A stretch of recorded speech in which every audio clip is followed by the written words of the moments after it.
नमस्कार दोस्तों, स्वागत है आपका हमारे चैनल अविनाश जीएस एकेडमी में। और जैसा कि आपने थंबनेल में देखा कि आज हमारे एनवायरनमेंट या पर्यावरण का पहला लेक्चर है। एनवायरनमेंट के साथ ही ये हमारे अविनाश जीएस एकेडमी का भी पहला वीडियो है। तो दोस्तों, सबसे पहले हम आरओ एआरओ और यूपीपीएससी के एनवायरनमेंट के सिलेबस को डिस्कस कर लेते हैं। तो इसमें देखिए, पहला चैप्टर है पर्यावरण पारिस्थितिकी, दूसरा है जैव विविधता, तीसरा है हरित गृह प्रभाव एवं जलवायु परिवर्तन, चौथा है ओजोन परत क्षरण, पांचवा है वन एवं वन्य जीव संरक्षण, छठा है एनर्जी, सातवां है प्रदूषण, आठवां है जल एवं भूमि संरक्षण, नवां है राष्ट्रीय एवं अंतर्राष्ट्रीय सम्मेलन एवं कानून और 10वां है भारत के प्रभु संरक्षित क्षेत्र। दोस्तों, इस तरीके से 10 चैप्टर के थ्रू हम अपने आरओ आरओ यूपीपीएससी के एनवायरनमेंट के सिलेबस को कंप्लीट करेंगे। और दोस्तों, आप सोच रहे होंगे कि पहले मैंने इतिहास और भूगोल की जगह एनवायरनमेंट को ही क्यों चुना। तो दोस्तों, इसका सबसे बड़ा कारण है कि पहले की इन दोनों के कंपैरिजन में एनवायरनमेंट का सिलेबस छोटा है, और सबसे बड़ी बात 20 से 22 क्वेश्चन तब भी ये हमारे आरओ आरओ पीसीएस जैसे एग्जाम में आते हैं, और बहुत इजीली ये हम इसको करके अच्छे मार्क्स को गेन कर सकते हैं। तो चलिए दोस्तों, हम अपना ये लेक्चर स्टार्ट करते हैं। ये हमारा इंट्रोडक्शनरी लेक्चर है, इसलिए इसमें हमने बहुत ज्यादा अभी टॉपिक को इंक्लूड नहीं किया है, लेकिन हमें समय के साथ इसमें हम इसको और इंक्लूड करेंगे। तो चलिए, सबसे पहला है हमारा environment. What is environment? Environment की डेफिनेशन क्या है पर्यावरण की? जीवों के चारों ओर व्याप्त भौतिक, रासायनिक और जैविक कारक और उनके बीच की अंतर क्रियाओं को मिला के ही क्या कहलाता है? एनवायरनमेंट। और इसमें भौतिक कारक क्या क्या है? प्रकाश, वर्षा, तापमान, वायुमंडल, मृदा और नदियां। और जैविक कारक दोस्त वो होते हैं जिनमें जान होती है या जीव है। जो भौतिक कारक होते हैं वो बेजान होते हैं, उसमें कोई जान नहीं होती, मतलब वो जीवित नहीं होते। जैसे कि जैविक कारक की डेफिनेशन है कि सभी जीवित ऑर्गेनिक घटक जैसे कि पौधे, जानवर, फंगस, बैक्टीरिया जितने भी हैं ये सारे जैविक कारक हैं। जो भौतिक कारक, जैविक कारक और रासायनिक अंतर क्रियाओं को मिला के जो चीज बनती है वो हमारे आसपास पत्रों को मिला के क्या कहलाती है? पर्यावरण, यानी कि इन्वायरमेंट। अब फिर आता है इकोलॉजी या पारिस्थितिकी। तो दोस्तों, पारिस्थितिकी का सबसे पहला जो है, इसको याद करने लायक, जो यूपी पीसीएस में प्रीवियस ईयर क्वेश्चन में आया भी है, आप देखेंगे कि इसको सबसे पहले 1866 ईस्वी में जर्मन वैज्ञानिक अर्नस्ट अर्नस्ट हैकेल ने दिया था। जो ये टर्म दिया था इकोलॉजी पारिस्थितिकी शब्द का, ये अर्नस्ट हैकेल ने 1866 में जर्मन साइंटिस्ट थे, उन्होंने दिया था। तो इसकी डेफिनेशन क्या है कि जीवों के एक दूसरे के साथ और अपने पर्यावरण के साथ संबंधों का जो वैज्ञानिक अध्ययन है, यानी कि जो साइंटिफिक स्टडी है, उसे ही हम क्या कह लेते हैं? इकोलॉजी। अगर इसको सीधे शब्दों में बोलो तो जीवों और उनके पर्यावरण के बीच जो आपसी संबंध है उसके अध्ययन को ही हम बोल देते हैं इकोलॉजी। तो दोस्तों, सबसे बड़ी बात यह है कि इकोलॉजी और पर्यावरण पर्यायवाची नहीं है, ठीक है ना। इकोलॉजी और पर्यावरण एक दूसरे के इकोलॉजी नहीं है, बिल्कुल अलग है। इकोलॉजी क्या होती है? जो एनवायरनमेंट हमारे साथ, हमारे एनवायरनमेंट के साथ जो जो क्रियाएं होता है उनके स्टडी को इकोलॉजी कहते हैं। और एनवायरनमेंट क्या है? हमारे साथ हमारे चारों ओर व्याप्त भौतिक, रासायनिक और जैविक कारक जो हैं उनको मिला के क्या बोलता है? एनवायरनमेंट। दोस्तों, ये दोनों बिल्कुल अलग टर्म है, इनको आपस में आप कंफ्यूज मत होइएगा, क्योंकि छोटे छोटे एग्जाम में बहुत छोटे शब्दों से ये गलत हो जाते हैं। आइए उसके बाद हम देखते हैं, फिर आता है इकोलॉजी हिरार्की, यानी कि पारिस्थितिकी का पदानुक्रम। इसको दोस्तों बहुत अच्छे ध्यान रखिएगा, जो पदानुक्रम है इसको आपको याद रखना चाहिए, क्योंकि जिसमें ये पूछता है कौन बड़ा है कौन छोटा है। अगर ये भी चीजें गड़बड़ होती है तो क्वेश्चन आए वह सरल गलत हो जाता है। देखिए, सबसे पहले है जीव, उसके बाद यहाँ पर है जनसंख्या, फिर है समुदाय, फिर है पारिस्थितिकी, फिर बायोम और फिर है जीवमंडल। यानी कि जो इसका सबसे बड़ा है वो है जीवमंडल, फिर उसके बाद आता है बायोम, फिर उससे छोटा पारिस्थितिकी तंत्र, फिर उससे छोटा समुदाय, उससे छोटा जनसंख्या, सबसे छोटा जीव यानी कि इंडिविजुअल। तो देखते देखिए, इसमें सबसे पहले है इंडिविजुअल, यानी कि एकल जीव। जो एकल प्रजाति, एक अकेला जीव जो व्यक्ति कहलाता है वही जीव होता है। ये स्वतंत्र रूप से जीवित रहता है, जैसे कि एक घोड़ा, एक हाथी या एक मानव। एक सिंगल जीव वो ही क्या कहता है? इंडिविजुअल। उसके बाद आता है स्पीसीज। देखिएगा, ये एक इंपॉर्टेंट टर्म है। अब स्पीसीज क्या होती है? जीवों के एक समूह जिसमें समान जीव होते हैं। कौन से जीव होते हैं? समान, एक ही जीव, एक ही समान जीव होते हैं, और जीन का आपस में जो अंतर प्रजनन करने में सक्षम होते हैं। उदाहरण के लिए जैसे कि मनुष्य मनुष्य मनुष्य के साथ ही अंतर प्रजनन करता है। फिर बाघ है, बाघ बाघ के साथ ही अंतर प्रजनन करता है। और आम का पेड़, यानी कि जीवों का एक समूह जिसमें समान जीव होते हैं, जैसे मानुष, बाघ, आम, तो इन्हें ही हम स्पीसीज कहते हैं। मतलब इसमें कोई भी डिफरेंट प्रजाति अगर मैच नहीं होती, सिर्फ एक ही समान के जो जीव होते हैं वो आपस में प्रजाति कहलाते हैं।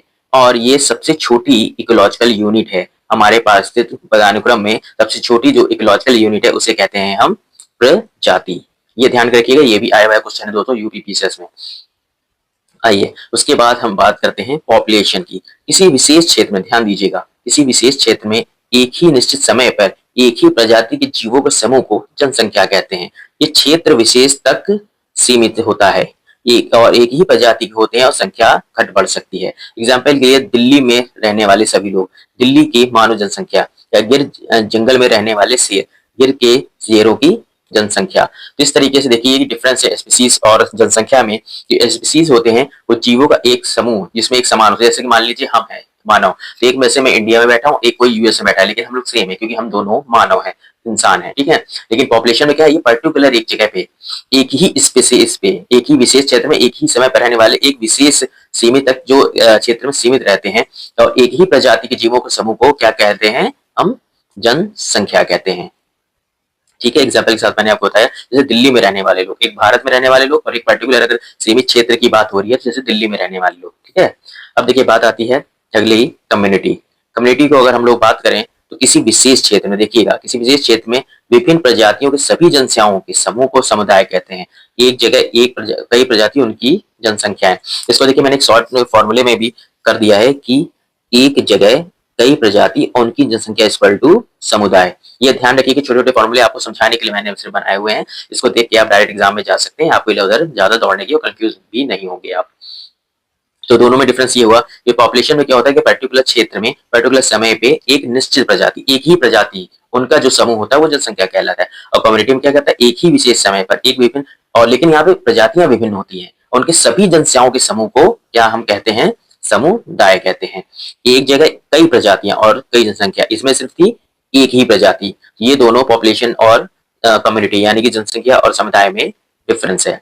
आइए अब बात करते हैं इकोसिस्टम, पारितंत्र। तो किसी विशेष क्षेत्र में मौजूद सभी जीवित घटक और अजीव घटक, मतलब जैविक और अजैविक घटक मिला के आपस में जो क्रिया करते हैं उसे हम पारिस्थितिकी तंत्र कहते हैं। ठीक है दोस्तों, ये हमारा इकोसिस्टम है, बहुत ही सिंपल डेफिनेशन है। अब बात करते हैं बायोम्स की।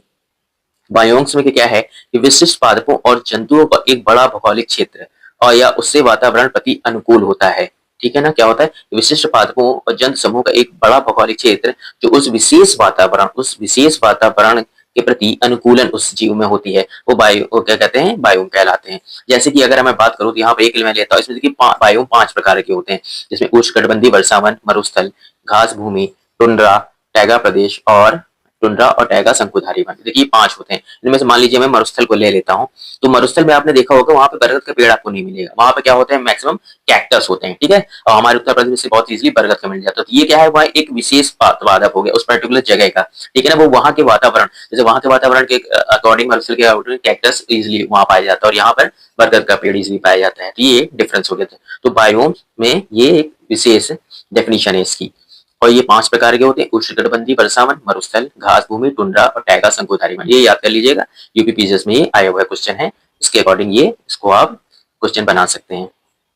इसके बाद आता है बायोस्फीयर, पृथ्वी का वो भाग जहां जीवन संभव है और जिसमें सभी बायोम, सभी पारितंत्र, सभी जीव शामिल होते हैं, उसे हम कहलाते हैं जीवमंडल। एग्जाम्पल के लिए जीवमंडल पृथ्वी पर जीवन का संपूर्ण क्षेत्र। ठीक है ना, ये हमारी पृथ्वी है जो कि एक बहुत बड़ा बायोस्फीयर, इसको जैवमंडल हम मान सकते हैं कि जहां पर जीवन संभव है और वो उसमें सभी बायो, सभी पारितंत्र और सभी जीव शामिल हो जाते हैं एक साथ। इस तरह के दोस्तों आप इसको देख लीजिएगा, ये सारे इसके क्या कहते हैं पाकिस्तान के पदानुक्रम, इनको ध्यान कर लिए। और इसका आप ये जरूर याद करिएगा कौन सबसे बड़ा, इसमें सबसे बड़ा जैसे ये है जयमंडल, उससे छोटा बायोम, बायोम छोटा पारिस्थितिकी तंत्र, फिर समुदाय, उससे छोटा जनसंख्या और एक सिंगल यूनिट जीव। इसको जरूर याद करिएगा, ये भी यूपी पीसीएस में दोस्तों आया हुआ क्वेश्चन है, ये रिपीट हो सकता है। और बहुत छोटी छोटी चीजें हैं, मेन डिफरेंस आपको रखना है, आपको कंफ्यूज नहीं होंगे स्पीसीज में, पॉपुलेशन में और कम्युनिटी में। इन तीनों को आप क्लियर कर लेंगे तो बाकी चीजें इजिली बन जाएंगी। अब दूसरा हमारा है कंपोनेंट्स ऑफ इकोसिस्टम, पारिस्थितिकी तंत्र के घटक। ये 2 तरह के होते हैं, बायोटिक और एबायोटिक। तो सबसे पहले हम लोग बायोटिक घटक की बात करते हैं। तो देखिए इसकी डेफिनेशन है कि पारिस्थितिकी तंत्र के वे सभी घटक जिनमें जीवन होता है। ठीक है ना, बायोटिक मतलब जिसमें जीवन होता है, जैसे ये पौधे, पशु, सूक्ष्मजीव आदि जैविक घटक कहलाते हैं। तो ये हमारे सारे मिलके क्या बनते हैं, बायोटिक यानी कि जैविक घटकों के प्रकार हैं। इनमें सबसे पहला एक जो है वो है उत्पादक, प्रोड्यूसर, और इन्हें हम स्वपोषी या ऑटोट्रॉप्स भी कहते हैं। ये बेसिकली प्रोड्यूसर्स होते हैं जो खाने को बनाते हैं। इसका इस डेफिनेशन क्या है, वो स्वपोषी जीव होते हैं जो सूर्य के प्रकाश की सहायता से प्रकाश संश्लेषण के द्वारा अपना भोजन स्वयं बनाते हैं। उदाहरण के लिए हरे पौधे, शैवाल, फाइटोप्लैंक्टन, ये पूरी पारिस्थितिकी तंत्र की ऊर्जा का आधार भी होते हैं। ये याद रखिएगा दोस्तों, ये भी पूछा जा सकता है, यूपीपीसीएस में आया हुआ क्वेश्चन है ये। तो सबसे पहले जैविक घटकों के प्रकार में पहला है उत्पादक यानी कि प्रोड्यूसर। ये सौपोषी होते हैं, ऑटोट्रॉफ्स इन्हें कहते हैं, और ये अपना भोजन स्वयं बनाते हैं प्रकाश संश्लेषण के द्वारा सूर्य प्रकाश की सहायता से। ये पूरे पारिस्थितिकी तंत्र की ऊर्जा का आधार होते हैं। ये पहली चीज होगी। दूसरे तरह के होते हैं जो दूसरे जैविक घटक, उसमें दूसरा है उपभोक्ता। ये अपने प्रोड्यूसर्स होते हैं। उपभोक्ता यानी कि परपोषी, जो अपना जो भोजन है वो दूसरों पर डिपेंड रहता है अपने भोजन के लिए। जैसे कि ये परपोषी जीव होते हैं जो भोजन के लिए उत्पाद को या अन्य जीवों पर निर्भर होते हैं। इसकी डेफिनेशन है। इसमें भी ये 4 तरह के होते हैं, ठीक है ना। तो बहुत सिंपल सी परिभाषा है दोस्तों, जो अपने भोजन पे दूसरों के लिए निर्भर होते हैं वो कहलाते हैं परपोषी। इसमें पहला है शाकाहारी हर्बीवोर्स, जो कि अपना भोजन पादपों से प्राप्त करते हैं। दूसरा है सेकेंडरी कंज्यूमर, वो मांसाहारी जो शाकाहारी जंतुओं को भोजन के रूप में ग्रहण करते हैं, जैसे भेड़िया और कुत्ते। तीसरा है तृतीय उपभोक्ता यानी कि टर्सरी कंज्यूमर, ये मांसाहारी जो द्वितीय उपभोक्ताओं को भोजन के रूप में ग्रहण करते हैं, जैसे शेर, वो कुत्ते भेड़ियों को खा के अपना भोजन प्राप्त करता है। और चौथे होते हैं इसमें सर्वाहारी यानी कि ओमनिवोर्स, ये पादप और जंतु दोनों का भोजन के रूप में ग्रहण करते हैं, जैसे कि हम लोग इसमें आते हैं मानव। ठीक है दोस्तों, मानव और भालू ये क्या है, शाकाहारी भोज और मांसाहारी दोनों भोजन को ग्रहण करते हैं, इसलिए इन्हें कहा जाता है मांस आदि। ठीक है। उसके बाद तीसरे तरह के उपभोक्ता आते हैं, इसमें होते हैं माइक्रो कंज्यूमर। वो हमारे माइक्रो कंज्यूमर्स थे, अब माइक्रो कंज्यूमर। माइक्रो कंज्यूमर्स में पहला है मृतजीवी विघटक, जिसमें कहते हैं या मृतजीवी कहते हैं या विघटक कहते हैं, इन्हें सैक्रोट्रॉप्स और डिकम्पोजर कहते हैं। मृत कार्बनिक पदार्थों को ग्रहण करते हैं, जैसे कवक और बैक्टीरिया। उसके बाद दूसरे नंबर पे आते हैं अपर्दन यानी कि डेट्रीवोर्स, ये परपोषी जीव होते हैं जो अपर्दन यानी दूसरे जीवों उनके मल के छोटे छोटे टुकड़ों को खाकर पोषण प्राप्त करते हैं, जैसे कि केचुआ। अब दोस्तों देखिए, इन दोनों में डिफरेंस करना बहुत इजी है। दोनों अगर आप नहीं करेंगे तो कंफ्यूज हो जाएंगे, आपको दोनों लगभग एक जैसे लगते हैं। जैसे जो स्ट्रोपोटॉप्स और जो डिकम्पोजर होते हैं यानी मृतजीवी और विघटक, ये कार्बनिक पदार्थों को खुद डिकम्पोज करने में उसमें इन्वॉल्व होते हैं। वो सिर्फ उसको भोजन नहीं करते, उसको डिकम्पोज करते हैं और उसको खाते भी हैं। और जो अपरदक का काम करते हैं डेक्टिवोर, वो केचुआ जो सिर्फ उससे भोजन प्राप्त करता है, उसको खुद डिकम्पोज नहीं करता, उसकी खाकर उसको खत्म करने में मदद जरूर करता है, लेकिन उसको खुद कहते हैं वहां डेवलप होकर नहीं करता। जबकि कवक और बैक्टीरिया उन्हीं मृत शरीर में डेवलप होकर उनको डिकम्पोज करते हैं। ये दोनों में डिफरेंस है, आप इसको ध्यान रखिएगा, कंफ्यूज मत हो जाइएगा, दोनों अलग अलग है। फिर तीसरी चीज आती है परजीवी। परजीवी क्या होते हैं, वो जीव होते हैं जो किसी दूसरे जीव पे यानी कि होस्ट कहते हैं, शरीर के अंदर या बाहर रहकर उसे पोषण प्राप्त करते हैं और बदले में उसे उस होस्ट को हानि पहुंचाते हैं। खुद तो फायदा पाते हैं उससे भोजन करके, लेकिन उसको हानि पहुंचाते हैं। ठीक है। उदाहरण के लिए है अमीबा, और मनुष्य की आते पाया जाता है फीताकृमि और जू मनुष्य के सिर पे। ठीक है ना दोस्तों, इस चीज को देखिएगा आप। परजीवी ये होते हैं जैसे कि जीव हमारे, जैसे कि जुआ है हमारे सिर पे रहता है, हमको नुकसान पहुंचाता है, लेकिन हमसे अपना भोजन प्राप्त करता है।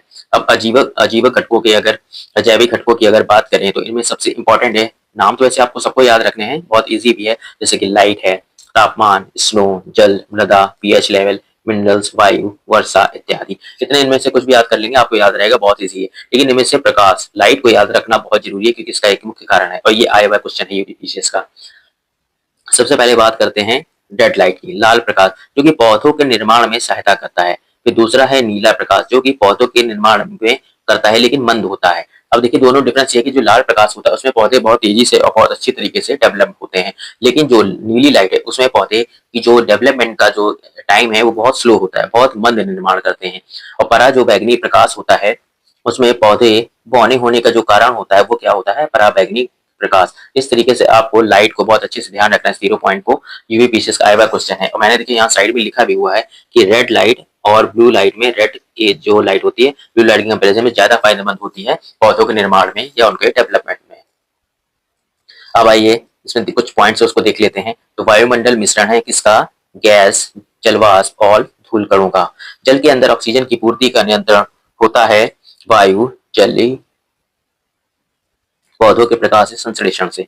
जल के अंदर ऑक्सीजन की पूर्ति का नियंत्रण होता है वायु एवं जल पौधों के प्रकाश के संश्लेषण से। और स्वपोषित जीव जो अपने आहार का निर्माण स्वयं करते हैं वो कहलाते, उनमें से एक है साइनोबैक्टीरिया। और जैवमंडल बायोस्फीयर का प्रयोग सबसे पहले भूवैज्ञानिक एडवर्ड लुईस ने किया था। तो दोस्तों ये हमारा आज का पहला लेक्चर है। देखिए छोटे छोटे पॉइंट्स को दोस्तों लिख के आप याद कर लीजिएगा, आपको आने वाले समय में ये क्या कहते हैं बहुत अच्छे मार्क्स दिलाएंगे। आज क्योंकि आज हमारा एनवायरनमेंट का इंट्रोडक्टरी लेक्चर था, इसलिए इसमें हमने बहुत कम क्या कहते हैं जो पॉइंट्स हैं इनको पढ़ाया है।